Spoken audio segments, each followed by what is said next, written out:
Okay, तो अब हम लोग आ जाते हैं टुवर्ड्स द कंपाउंड माइक्रोस्कोप।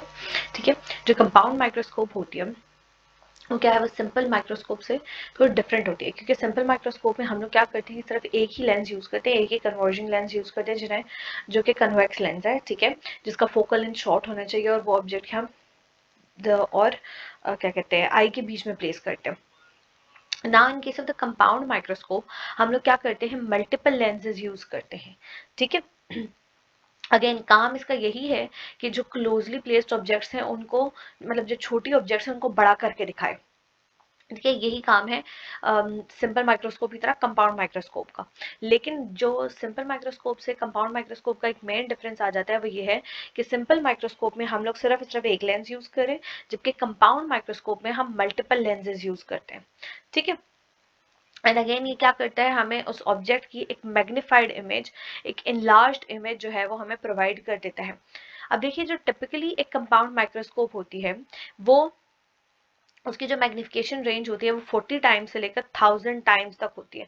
यानी एक ऑब्जेक्ट का जो ओरिजिनल साइज है उससे 40 टाइम्स बड़ा साइज हमें दिखा देता है, या 1000 टाइम्स तक बड़ा साइज हमें दिखा सकता है थ्रू द कंपाउंड माइक्रोस्कोप। ठीक है, अब क्या है कि यहाँ पर in case of the compound microscope हम लोग दो तरह की लेंसेज यूज करते हैं।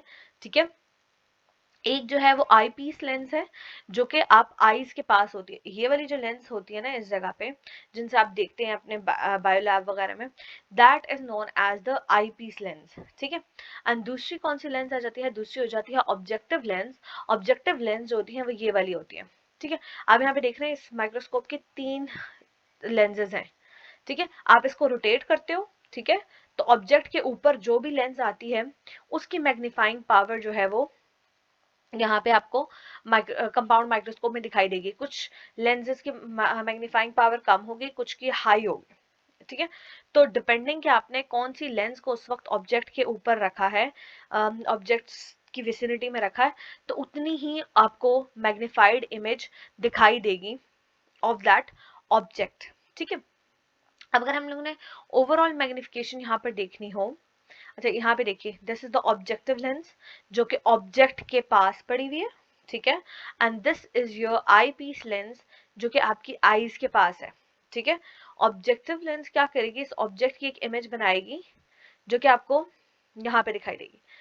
ठीक है, ये इमेज यहाँ बनेगी, एंड देन ये इमेज जो होती है वो within the focal point, within the focal length of this eyepiece lens होती है। ठीक है, तो क्या होता है कि दैट जो ये आई पीस लेंस है वो इस इमेज को, इस इन्वर्टेड इमेज को और ज्यादा इनलार्ज कर देता है।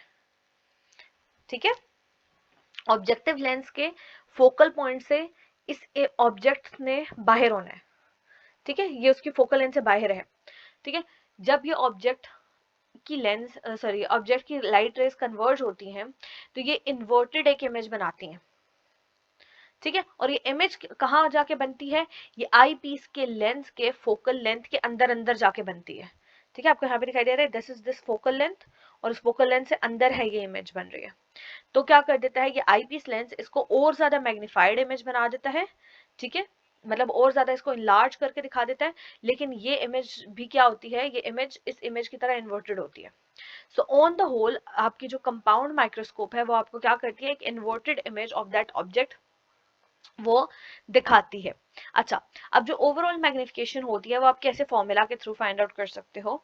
ठीक है, वो आप कर सकते हो थ्रू दिस फॉर्मूला। ठीक है, m is equal to D I over F naught multiply by N over F E. ठीक है, और यहाँ पे माइनस का साइन का किस चीज को इंडिकेट कर रहा है कि दैट जो इमेज आपके पास बनेगी वो वर्चुअल तो है ही, क्योंकि जाहिर सी बात है, मैंने अभी आपको पिछले लेक्चर में समझाया था कि जो रियल इमेज होगी उसका साइज और ऑब्जेक्ट का साइज सिमिलर होगा। लेकिन चूंकि यहाँ पर मैग्नीफाइड इमेज है तो ये वाली इमेज क्या है, वर्चुअल है, रियल इमेज नहीं है, बड़ी है उस ऑब्जेक्ट के साइज से। ठीक है, दूसरी बात यहाँ पर क्या है कि यहाँ पर हमारे पास जो इमेज बन रही है वो इन्वर्टेड होगी। ठीक है, वो उल्टी इमेज आपको दिखाई देगी। अच्छा देखिए यहाँ पर D I is the distance of the image. ठीक है, N is the near point of the human eye, F naught is the focal length of the objective lens and FE is the focal length of the eyepiece आपने objective lens और आई piece का जो है वो focal length आपको पता होनी चाहिए, आईज का जो क्या है नियर पॉइंट है वो आपको पता होना चाहिए, जो कि जनरली 25 सेंटीमीटर होता है, ठीक है। और इसके साथ साथ कि इमेज कितना डिस्टेंस पे बन रही है आपको वो पता होना चाहिए, तो आप easily magnifying power of compound microscope find out कर सकते हैं।